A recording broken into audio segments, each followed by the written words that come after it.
നമസ്കാരം, ഞാൻ ധന്യ. സേഫ്റ്റി ഒരു കൃഷിക്കാഴ്ചയിലെ പുതിയൊരു വീഡിയോയിലേക്ക് ഏവർക്കും സ്വാഗതം. ഇനിയിപ്പോൾ ഞാൻ അധികം നേരം കളയുന്നില്ല. ഈ പറഞ്ഞ ആളെ ഞാൻ പരിചയപ്പെടുത്തേണ്ട ആവശ്യമില്ല. നിങ്ങൾക്ക് എല്ലാവർക്കും പരിചിതനായ ആൾ തന്നെയാണ് അസംകുട്ടിയാക്കിയാണ്.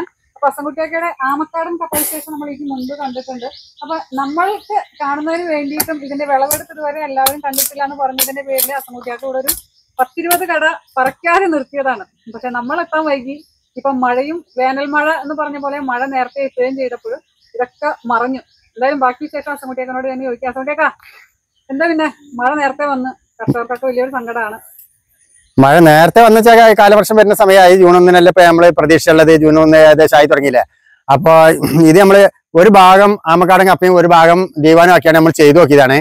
ഇവിടെ 5.5 മാസം 6 മാസം കൊണ്ട് പറിച്ച് ഒഴിവാക്കേണ്ട ഏരിയയാണ് നമ്മൾ ഈ ചെയ്യണത്. പെട്ടെന്ന് 2 നല്ല മഴ ചെയ്താല് വെള്ളം വരുന്ന ഏരിയയാണ്. അപ്പൊ ഒരു ഭാഗം നമ്മൾ ആമക്കാടന് 7 മാസം കൊണ്ട് എത്ര കിട്ടുന്നു ടെസ്റ്റ് ചെയ്യാൻ വേണ്ടിയിട്ട് ഏകദേശം ഇവിടെ ഒരു 50 സെന്റ് നമ്മൾ ചെയ്തു നോക്കിയിട്ടുണ്ടായിരുന്നു. അപ്പൊ സാറിനോട് വീഡിയോ എടുക്കാൻ വേണ്ടി വരാൻ പറഞ്ഞ് വൈകി കഴിഞ്ഞിട്ട് ഒരു 20 കട നമ്മളിവിടെ വീഡിയോ എടുക്കാൻ വേണ്ടിയിട്ട് വെച്ചതാണ്. ഈ ആമക്കാടൻ തന്നെ ഇതേ ഷേപ്പിലുള്ളതാണ്. ഈ ഏരിയ ഒരു 50 സെന്റ് നമ്മൾ ടെസ്റ്റിന് വേണ്ടി ചെയ്തു നോക്കിയതാണ്. അപ്പൊ ഇതൊന്ന് വിളവെടുത്ത് നോക്കാം. ഇതിനുള്ള പ്രശ്നം വെച്ചാൽ 7 മാസം കൊണ്ട് കിഴങ്ങൊക്കെ ആകണ്ടേ. പക്ഷെ നല്ല ലോങ് കിഴങ്ങാണ്. ഈ ലോങ് കിഴങ്ങാകുമ്പോ അത്യാവശ്യം നമുക്ക് ഒരു കോലം വരണമെന്നുണ്ടെങ്കിൽ ഒരു 10 മാസം തന്നെ മൂക്കാനും പറ്റുന്ന ഏരിയ ആയി കിട്ടണം. കുഴപ്പമൊന്നുമില്ല, എന്നാലും അത്യാവശ്യം കിഴങ്ങൊക്കെ ഉണ്ടാവും ചെയ്യും. പിന്നെ ഭയങ്കര ലോങ് ആണ്. പക്ഷെ അതിന് മുഴുവനായിട്ട് വളരാനുള്ള സമയമായിട്ടില്ല. 7 മാസമായിട്ടുള്ളൂ. ഇങ്ങനെയാണ് വരിക. ഇത്ര ലോങ് ആണ് കിഴങ്ങ്. ഇങ്ങനെ ലോങ് ആകുമ്പോ ഇത് അത്യാവശ്യം ഇതണ്ട ഇങ്ങനെയാണ് പോയിട്ടുള്ളത്. ഇതണ്ട ഇത് 11 പൊട്ടിയതാ. അപ്പൊ മൂപ്പിലായത് ഇനി നിർത്തിയാൽ പാടത്ത് നല്ല വളവും നനവൊക്കെ കിട്ടുന്നതുകൊണ്ടാണ്. ഇതന്നെ ഇപ്പൊ ഒരു 3.5 കിലോ 4 കിലോ ഒരു കിഴങ്ങ് വരുന്നുണ്ട്. 10-12 ഇല്ലാത്ത കൊമ്പൻ ഉണ്ടായിട്ടില്ല നമ്മളിപ്പോ പറിച്ചു കൊടുത്തോളം. പാടത്തെന്ന് പറഞ്ഞാൽ ആകെ ഇപ്പൊ 7 മാസം മൂക്കാൻ സമയം കിട്ടുന്ന ഏരിയയിലാണ് ഇപ്പൊ നമ്മൾ നട്ടത്. ഇത് ടെസ്റ്റിനും വേണ്ടിയാട്ടാ. പക്ഷെ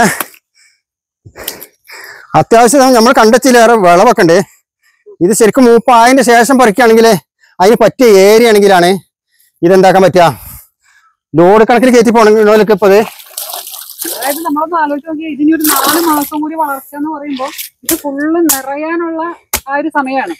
ദീവാനെ അപേക്ഷിച്ച് ഏകദേശം ഒരു ഏക്കറിന് ഇപ്പൊ നമുക്കൊരു 10 ടണ്ണ് കിട്ടും. നല്ല അത്യാവശ്യം വെള്ളം ഉണ്ടായാലേ.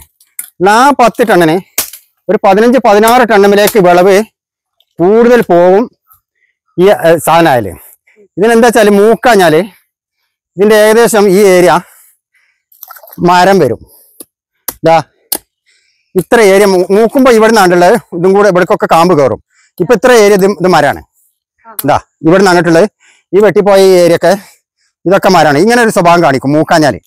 അപ്പൊ ശരിക്കും മൂക്കാൻ 10 മാസം തന്നെ കിട്ടുന്ന ഏരിയയിലാണ് നല്ലതെങ്കിലും പാടത്ത് നമ്മൾ ടെസ്റ്റ് ചെയ്തൊക്കെ ചെയ്യാം. 10 ടണ്ണ് കിട്ടുന്ന സ്ഥലത്ത് ഒരു 16 ഏകദേശം 18 വരെയൊക്കെ നമുക്ക് വിളവ് കിട്ടും. പിന്നെ ഇതിന്റെ പ്രത്യേകത പറഞ്ഞാല് ഈ ചെറുകിഴങ്ങ് നിങ്ങളെന്താ പറയാ അറിയില്ല.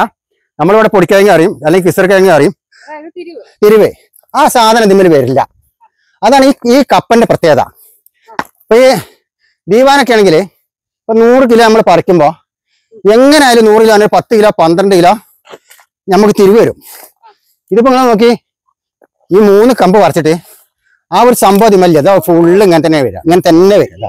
ഇതാ അങ്ങനെ തന്നെ വരുള്ളൂ. സെക്കൻഡ് കിഴങ്ങ് ചെറുകിഴങ്ങ് ഇതിൽ വരില്ല.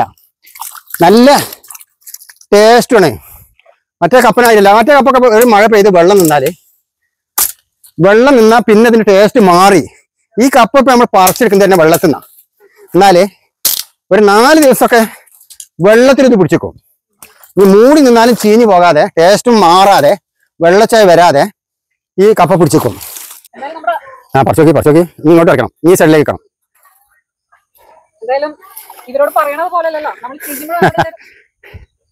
ഇനി നേരെ മേപ്പോട്ട് പൊന്തിക്കണം. നേരേക്ക് പൊന്തിക്കണം. ഇനി അത് അവിടെയാണ് പണി മുഴുവൻ.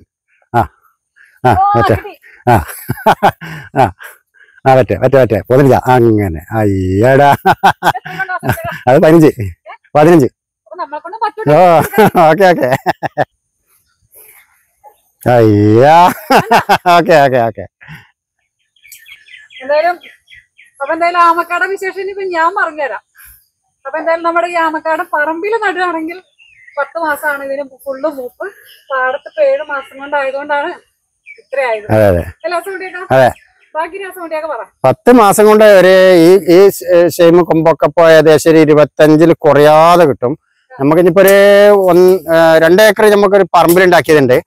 അത് ഏകദേശം 12 മാസം മൂപ്പായിട്ടാണ് നമ്മൾ പറിക്കാൻ കണ്ടിട്ടുണ്ട്. കഴിഞ്ഞ കർക്കിടകം മാസത്തിൽ കുത്തിയതാണ്. അതിപ്പോ ഈ കർക്കിടകം ഏകദേശം പകുതി കഴിഞ്ഞതിന് ശേഷം നമ്മൾ പറിക്കാൻ ഉദ്ദേശിക്കുന്നത്. അപ്പൊ ഒരു വർഷമാവും. മുൻപത്തെ വീഡിയോ കാണാത്തവർക്ക് വേണ്ടിട്ട് ഈ ആമക്കാടം നടുന്നത് മുതലുള്ള കാര്യങ്ങളൊക്കെ ഒന്ന് ചെറുതാക്കി പറഞ്ഞു തന്നെ. ആമക്കാടം പാടത്തി നമ്മൾ നടാറുണ്ട്. ഈ ഏര് ഇവിടെ തന്നെ ഉണ്ടാവും. ഇത് ഈ പൂളപ്പറി കഴിഞ്ഞാൽ നമ്മൾ മരുന്നൊക്കെ പുല്ലൊക്കെ ചെത്തി ഈ താഴെ കറക്കുഞ്ഞ് വെള്ളം പോയതിന്റെ ശേഷം എന്നിട്ട് ഈ ഏര് ദേഹമായി തന്നെ ഇവിടെ ഉണ്ടാവും. ഈ കറക്റ്റിന് തന്നെ 1.25 മീറ്റർ 1 വിടുതി വെച്ചിട്ട് നമ്മളൊരു തറന്റെ രൂപം ഇങ്ങനെ കൊത്തിയാണ്ട് ശരിക്കാടി വരെ കൊത്തിയാണ്ട് ഒരു തറന്റെ രൂപം ഇങ്ങനെ ഉണ്ടാക്കിയാണ്ട് കൊമ്പൈമൽ ഫിറ്റ് ചെയ്താണ് പോവുള്ളൂ. അത് കഴിഞ്ഞതിന് ശേഷം പിന്നെ 22 ദിവസം കഴിഞ്ഞ് ആകുമ്പോൾ ഇത് ശരിക്കും തെഴുത്ത് ക്ലിയറായി വരും. അപ്പൊ 20 കൊമ്പിന് ഒരു ചാക്ക് കോഴിവളം തോതില് 21 ഇടൂല. അത് ഒരു ചാക്ക് കോഴിവളം 20 കൊമ്പിന് 21 പോകാൻ പാടില്ല. പണിക്കാർക്ക് പ്രത്യേക നിർദ്ദേശം കൊടുക്കുക. 20 എത്തിയാൽ പിന്നെ ബാക്കി ഉണ്ടെങ്കിൽ ആ ചാക്ക് റിട്ടേൺ ഇങ്ങോട്ട് തന്നെ വന്നോളണം. 21 ഇടാൻ സംഭവിക്കൂല. 19 ഒരു ചാക്ക് തീർന്ന് ഒരു പ്രശ്നമില്ല. ഒരു ചാക്ക് കോഴിവളം 20 കൊമ്പിന് നമ്മൾ ഇടും. ജൈവവളത്തിന്റെ കാര്യത്തിൽ ഒരു കോംപ്രമൈസ് ഇല്ല. നല്ലോണം ഇടും ശരിക്കും. ആ ഒരൊറ്റ കോഴിവളം തന്നെ ഉള്ളൂ. വളം കഴിഞ്ഞോ 7 മാസം ലാഭം മൂപ്പുള്ളൂ. 22 ദിവസം കഴിഞ്ഞ് നമ്മൾ ഈ വളം കൊടുക്കുമ്പോൾ ആ വളം പിടിക്കുമ്പോൾ തന്നെ 7 മാസം മൂപ്പ് അവിടെ കഴിഞ്ഞു. അത് കഴിഞ്ഞ് പിന്നെ 60 ദിവസം ആകുമ്പോൾ 2 മാസം ആകുന്ന സമയത്താണ് നമ്മൾ ഒരു 100 ഗ്രാമൊക്കെ ഒരു കമ്പിന് വരുന്നതിലേക്ക് ഫാക്ടംബോസും പൊട്ടാസ്യം കൂടി മിക്സ് ചെയ്തിട്ട് നമ്മൾ ഒന്നായിട്ട് വാരിട്ട് ഇങ്ങനെ പോവുക ചെയ്യും. ഒരു കമ്പിനല്ല കൊടുക്കുക. അത് ഏകദേശം പകുതിയും ചാലിലേക്ക് വീഴും. പകുതിയും ചാലിലേക്ക് വീണത് നമ്മൾ എന്ത് ചെയ്യും? അന്നൊരു അച്ചർക്ക് മൊത്തം ചാലും ഈ കാര്യം ഒക്കെ അടക്കം നനച്ചിട്ടാണ് പോകും. പൈപ്പിനെ നനയ്ക്കുക. ആ നനച്ചിട്ട് പിറ്റേന്ന് ഈ വളം ആയ മണ്ണ് ഈ പൂലുള്ള മണ്ണ് അവിടുന്ന് ഇങ്ങനെ കോരിയിട്ട് ഇതിന്റെ മുകളിലേക്ക് കൊണ്ട് പൊതിഞ്ഞു കൊടുക്കും. കടക്കി വളരെയല്ല, മൊത്തം ഈ ഏര് മൊത്തം വളരെയാണ്. അപ്പൊ ഒരു 100 ഗ്രാം ഒരു ചെടിക്ക് വരും. ആ രൂപത്തിൽ ഇപ്പൊ 10 എണ്ണത്തിലേക്ക് 1 കിലോ വന്നിട്ടുണ്ടാവും. അങ്ങനെ ആ മൊത്തം ഇട്ടിട്ട് അന്ന് പൈപ്പ് പിടിച്ചിട്ട് ഒരു ഒറ്റ നനച്ചിട്ട് പിറ്റേന്നാണ് രാവിലെ പണിക്കാരൻ വരും. ഈ ചാലിന്റെ പകുതി ആ എരുമിലേക്കും പകുതി ഈ എരുമിലേക്കും ഈ വളമായ മണ്ണ് ബാക്കി ഈ ഏരില് തലേന്നിട്ട വളം നനച്ചപ്പോ ഈ താഴേക്ക് ഇറങ്ങി പോയതുകൊണ്ട് ബാക്കി നമ്മൾ കോരിയെണ്ണ മണ്ണിലുള്ളതും ഇത് രണ്ടും കൂടെ എന്ത് ചെയ്യും? ആണ്ട് ഒരു പൊതിച്ചിൽ അങ്ങനെ പൊതിഞ്ഞാണ് പോകും. ഈ പൊതിഞ്ഞ് കഴിഞ്ഞിട്ട് 4ാമത്തെ ദിവസം വീണ്ടും ഇതേമാതിരി പൈപ്പ് പിടിച്ചിട്ട് ഒരു നനയും കൂടി കൊടുക്കും. അപ്പോൾ ഈ വളം 100% ചെടിക്ക് പിടിച്ചെടുക്കാൻ കഴിയുള്ളൂ. കാരണം ഈർപ്പം കുറയും ആ 4ാമത്തെ ദിവസം ആകുമ്പോഴത്തേന്. 4ാമത്തെ ദിവസം ആകുമ്പോൾ ഇത് പിടിച്ചെടുക്കാൻ തുടങ്ങിയിട്ടുണ്ടാവുള്ളൂ. തുടങ്ങുമ്പോഴത്തേന് ഈർപ്പം പോയാൽ പിന്നെ ഇത് പിടിക്കാൻ കഴിയില്ല. അപ്പൊ 4ാമത്തെ ദിവസം ഒരു നന നിർബന്ധമായിട്ടും കൊടുത്തോളൂ. ആ നനയിലാണ് ഇത് ഇങ്ങോട്ട് തഴച്ചിങ്ങോട്ട് വളർന്നിട്ട് പിന്നെ ഇതിങ്ങോട്ട് ശരിക്കും ഇങ്ങോട്ട് ഇല എരിഞ്ഞിങ്ങോട്ട് മൂടിയിട്ടുണ്ടെങ്കിൽ തീരെ സൂര്യപ്രകാശം നിലത്തേക്ക് കൊടുക്കൂല. നിലത്തേക്ക് കൊടുക്കാതാകുമ്പോൾ ഒരു പുല്ല് ഇതില്ല. അല്പം കണ്ടങ്ങള് ഇത് നമ്മൾ പുല്ല് ഒഴിവാക്കിയതോ മരുന്നടിച്ചതോ പറിച്ചതോ ഒന്നല്ല. ഇതിന്റെ ഇല ഇതേമാതിരി വേണ്ട ഇതേമാതിരി ഇല കെട്ട് വന്ന് മൂടി കഴിഞ്ഞാല് സൂര്യപ്രകാശം അടിയിലേക്ക് കിട്ടാഞ്ഞാല് ഒരു പുല്ലും പിന്നെ മുളക്കില്ല. അങ്ങനെ ഉണ്ടാകുക. ഈ ലോങ് കിഴങ്ങിന്റെ ലോറിക്കാർ വന്നെങ്കിലേ ഈ സാധനം പോകുള്ളൂ. ഈ നീളം കുറഞ്ഞ കിഴങ്ങ് ഇതിൽ വരില്ല. ഇതിന്റെ സിസ്റ്റം തന്നെ അത് നമ്മൾ 1.25 മീറ്റർ കൊടുക്കും വേണം. അടുപ്പിച്ച് നട്ടാൽ ഇത് ഇത്രയും തണ്ട് ഇത്ര ആരോഗ്യമില്ലാതെ കാറ്റ് വരുമ്പോ ഒന്നായിട്ട് താഴെ പോയി മുട്ടിയിട്ട് വളഞ്ഞ് അതിനാറ്റിന് മറിഞ്ഞാലപ്പോ ഇതേമാതിരി തെളി വരും. ഇങ്ങനെ ചെരിഞ്ഞാൽ അപ്പൊ ഇതേമാതിരി തെളി വരും. ചെരിയാതെ നിക്കണേ 1.25 മീറ്റർ വിടുതിയിൽ തന്നെ കൊടുത്തിട്ട് ഇപ്പൊ ഈ കമ്പ് നിൽക്കണേ ഇതാ ഇതേമാതിരി നിന്നോളണം. കാറ്റ് എന്ത് കാറ്റ് വന്നാലും ചെയ്യരുത്, അനങ്ങരുത്. ഔട്ട് അതിന് 1.25 മീറ്റർ വിടുതി കൊടുക്കണം. അതിലേറെ വിടുതി നമ്മൾ കൊടുത്താൽ ഇപ്പൊ ഇതേമാതിരി അടുപ്പിച്ച് കൊമ്പ് വെച്ചാൽ ഇത് മൊത്തം തല പോയാണ് നിലത്ത് കുത്തിയാൽ ഈ കമ്പ് വരും. പിന്നെ പെരും കാടായി പിന്നെ കിഴങ്ങ് വലുതാവില്ല. പിന്നെ വലുതാവില്ല. ഉള്ള കിഴങ്ങ് ആ വളർച്ചയിലാണ് നിൽക്കും. ആ ഇതാണ്ട് പൊട്ടാഴ്ച മേപ്പിട്ട് പോകും. അതാ പ്രശ്നം. അടുത്ത വളം പിന്നെ ഇപ്പൊ 2 മാസമല്ല. ഇത് 1ാമത്തെ ഇംഗ്ലീഷ് വളം കൊടുക്കുമ്പോ 1 മാസമായപ്പോ നമ്മള് ഈ കോഴിവളം കൊടുത്ത് അത് കഴിഞ്ഞ് 60 ദിവസം ആകുമ്പോ ഫാക്ടംബോസും പൊട്ടാഷ്യം കൂടെ കൊടുത്തു. പിന്നെ 2 മാസം കഴിഞ്ഞിട്ടാ പിന്നെ വളം. അപ്പൊ എത്രയായി? 4 മാസമായില്ലേ? 2 മാസം 60 ദിവസം കഴിഞ്ഞിട്ടാണ് പിന്നെ. അപ്പൊ 120 ദിവസം പ്രായമായിട്ടുണ്ടാവും ഈ ചെടിക്ക്. ആ സമയത്താണ് പിന്നെ 2ാമത്തെ വളം കൊടുക്കുക. നമ്മൾ കൊടുക്കുന്ന 2ാം പ്രാവശ്യം ഫാക്ടംബോസും പൊട്ടാഷ്യം തന്നെ. 2ാമത്തെ വളത്തിന് 150 ഗ്രാം വരും ഒരു കടക്ക്. 150 ഗ്രാം ഒരു ചെടിക്ക് വരും. അതിന് കണക്കാക്കിയാണ്ട് എന്ത് ചെയ്യും? ഇട്ട് കൊടുക്കും. ഡാമേജ് വരാത്തതിനൊരു സംഭവമല്ലേ. നമ്മൾ 10 കമ്പ് പൂള വരയ്ക്കുമ്പോ എത്ര ഡാമേജ് എത്ര ഒഴിവാക്കണ്ടേ. ഇപ്പൊ വണ്ടിക്കാരൊക്കെ ആണെങ്കിൽ ഈ ഇത് പറിച്ച വണ്ടിക്കാരൊക്കെ പറിച്ച് നേരെ വെട്ടി നേരെ ഉണ്ടല്ലേ നന്നാക്കിയാണ്ട് കയറ്റിപ്പോയി. നമ്മളവിടെ പോയി നോക്കുമ്പോ ഒരു തെരുവ് കിഴങ്ങ് അതിന് പെറുക്കി കൊണ്ടാണ് ആക്കാക്കാൻ ആ സ്ഥലത്തില്ല. കംപ്ലീറ്റ് കയറി പോയിക്കുന്നത്. അതാണ് 100 കിലോ എടുത്താൽ ഒരു 5 കിലോ തേയില ഇതാ ഫുള്ള് കയറ്റി പോണെങ്കിൽ എങ്ങനെ ഉണ്ടാകുക. അത് 10 മാസമാണെങ്കിൽ ഇത്ര പോലും ഉണ്ടാവില്ല, ഫുള്ളായിട്ട് 10 മാസം തീരെ ഉണ്ടാവില്ല. ഇതിപ്പോ 7 മാസത്തിനാണ് ഇടയ്ക്കൊരു ചെറുകിഴങ്ങ് ഇതാ ഇങ്ങനത്തെ കാണുന്നത്. ഇത് മണ്ണിക്ക് പോകാത്തതുകൊണ്ടാണ്, ഇത് മണ്ണ് തട്ടിയിട്ടില്ല, നന്ന മേലെ നിന്നുകൊണ്ടാണ് അങ്ങനെ വളരാറുണ്ട്.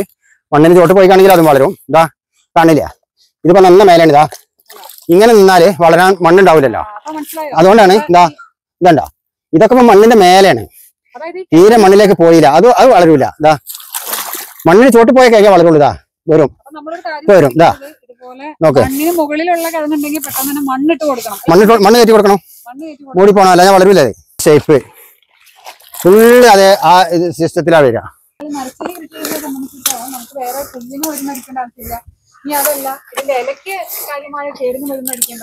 ഒരു റിസ്കും ഇല്ല. കപ്പ കൃഷിയിൽ അത്ര റിസ്ക് ഒന്നുമില്ല, ഒരു റിസ്ക് എടുക്കേണ്ട ആവശ്യമില്ല. നമ്മളെ കൊണ്ട് കഴിയുമ്പോൾ നനച്ചാൽ മതി. മാസം കണക്കാക്കിയോ അല്ലെങ്കിൽ ആ ഡേറ്റ് വാഴ നനക്കാൻ 5-ാമത്തെ ദിവസം കണക്കാക്കിയോ ഇതിനൊന്നും ആവശ്യം വരുന്നില്ല. എപ്പോഴാണ് നമുക്ക് സൗകര്യം അപ്പൊ അങ്ങനെ പറിച്ചു കൊടുത്താൽ മതി. ഇനത്തിന്റെ പ്രത്യേകത അത് അങ്ങനെ പോകും, എവിടെയാണെങ്കിലും പോകും ആ പോക്ക്. അതിന് കണക്കാക്കി നമ്മൾ സൈറ്റ് വീതിയിലൊക്കെ മണ്ണൊക്കെ പാകപ്പെടുത്തി സൈറ്റ് അതിന് കണക്കാക്കി നമ്മൾ എടുത്തോളണം. ഈ ഇനത്തിന്റെ പ്രത്യേകതയാണ്. ലോങ് തന്നെ വരുള്ളൂ, കിഴങ്ങ് ലോങ്ങേ വരുള്ളൂ. ഈ ചിപ്സിനൊക്കെ ഉള്ളവർക്ക് ശരിക്കും പറഞ്ഞു കഴിഞ്ഞാൽ ഇത് 10 മാസത്തേത് നല്ല നല്ല ടേസ്റ്റും ആവും, നല്ല വട്ടം കിട്ടും, ടോപ്പ് കാരം.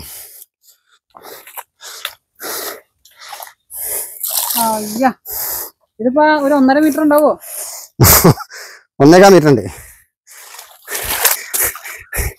ഇതാണ് കൃഷി. നോക്കേ ഏകദേശം അതെ അതെ ഏകദേശം ഒരു 1.5 മീറ്റർ വലിപ്പം. അപ്പൊ ഈ ആമക്കാടൻ എന്ന് പറയുന്ന ഇനം നിങ്ങളുടെ നാട്ടിൽ വേറെ എന്തെങ്കിലും പേരാണെങ്കിൽ കമന്റ് ചെയ്യാൻ മറക്കണ്ട. എന്നാൽ ഇതിന്റെ മൂപ്പ് തികഞ്ഞിട്ടില്ല. ഇപ്പൊ ഈ പറഞ്ഞ പോലെ പാടത്താണ്. അപ്പൊ ഇതൊരു പരീക്ഷണത്തിന് പാടത്ത് വെച്ച് നോക്കിയതാണ്. 7 മാസമായപ്പോഴേക്കും വെള്ളം കയറി. അപ്പൊ പറക്കുകയാണ് എന്ന് വെച്ച് ഇതിന്റെ ഒരു മൂറ് കുറവോ അല്ലെങ്കിൽ ടേസ്റ്റ് കുറവോ ഒന്നുമുള്ളത് തന്നെയാണ്. അപ്പൊ ഇത് 10 മാസം വരെ നിർത്താൻ പറ്റുന്ന സ്ഥലമാണെങ്കിൽ ഈ പറഞ്ഞ കിഴങ്ങൊക്കെ ഒരു 1.5 കിഴങ്ങാവും. നമുക്ക് 1 ഏക്കറിൽ നിന്ന് 20 ടണ്ണിന് മുകളിൽ വിളവ് ഗ്യാരണ്ടി. ഒരേ ഏക്കറിന് 20 ടണ്ണ് ഏച്ചായിട്ട് പറിക്കാം. ഒരു 14 മാസം. 20 കട പറിച്ചത് എത്ര കിലോ കിട്ടും? 20 കട പറിച്ച ഇപ്പൊ കൽപ്പിൽ 15 കിലോ തീരുന്നുണ്ട് എന്റെ കാഴ്ച. മൊത്തം വെട്ടി വരുമ്പോ 20 ആൾക്കാർ 300 കിലോ പതുമ്പോൾ നമുക്ക് വെട്ടാൻ കിട്ടും. കാരണം 16, 17, 18, 20 ഒക്കെ ഉള്ള കൊമ്പ് ഇതിന്റെ ഇടയിലുണ്ട്. അങ്ങനെ വരുമ്പോ കൽപ്പിലൊരു 15 കിട്ടുന്ന എനിക്ക് പ്രതീക്ഷ ഉണ്ട്. ഈ 20 കൊമ്പ് വെട്ടിയാൽ ഇപ്പൊ 300 കിലോ നമുക്ക് കപ്പ കയറ്റാൻ കിട്ടും. കാരണം ഇത് ഡാമേജ് ഇല്ലല്ലോ, ഒന്നും പോകാനില്ലല്ലോ ഇതിന്. എത്ര ഉണ്ടോ അത്ര ഇപ്പൊ മാർക്കറ്റിൽ പോണ ഇതിനാണല്ലോ. ഇതുണ്ടോ എന്തിനാ തോന വേണ്ടല്ലോ ഇപ്പൊ. ഇതാ ഈ 2 കിഴങ്ങ് 4 കിലോ ഉണ്ട്. 8 കിലോ ആയില്ലേ. ഇതാ നോക്ക്, ഇത് ഓരോ കിഴങ്ങ് 4 കിലോ ഉണ്ട്. നോക്ക് ഇതാ നോക്ക്, ഇതാ 4, 8 കിലോ ഈ 2 കിഴങ്ങ് മാത്രമായി. പിന്നെ ഇതാ അങ്ങനെ വരാണ്ട് ഒരു 3 കിലോ ഇതും വരും. ഈ കിഴങ്ങും ഇതാ ഒരു 2.5 കിലോ ഈ കിഴങ്ങും വരും. അപ്പൊ തന്നെ എത്രയായി? ഈ വലിപ്പം കൂടി വണ്ണം കൂടി അതിച്ചിട്ട് ചവർപ്പോ ടേസ്റ്റ് കുറവോ ഈ വ്യത്യാസങ്ങളൊന്നും ഇല്ല കേട്ടോ. ഇത് ഇത്രയും വലിയ കിഴങ്ങിന് കൂടുതൽ ടേസ്റ്റ് ഉള്ളത് ചെറുകിഴങ്ങിനെക്കാളും. നല്ല ടേസ്റ്റാണ്, നല്ല ടേസ്റ്റാണ്. ഏകദേശം 1000 കിലോ നമുക്ക് പറിക്കാണ്ട്. ഇതിപ്പോ ഇന്ന് പറിച്ച് ഇത് നമുക്ക് ഇന്ന് തന്നെ ഇവിടെ വിതരണം ചെയ്യാനുള്ളതാണ്. നമ്മളെ അയൽവാസികള്, ഫ്രണ്ട്സുകള്, പിന്നെ കുടുംബങ്ങള് ഇവരൊക്കെ വിളിച്ചു ചേർത്തിട്ട് അങ്ങനെ കൊടുക്കൽ തുടങ്ങും. ഇതുകൊണ്ട് കഴിഞ്ഞില്ലെങ്കിൽ ഇന്ന് വരുന്ന ആൾക്കാർക്ക് ഫുള്ള് 10 കിലോ 15 കിലോ 20 കിലോ ഓർക്ക് എത്ര വേണ്ടേ ഓല് വാരി ഇരിക്കണം, നമ്മൾ കൊടുക്കല്ല.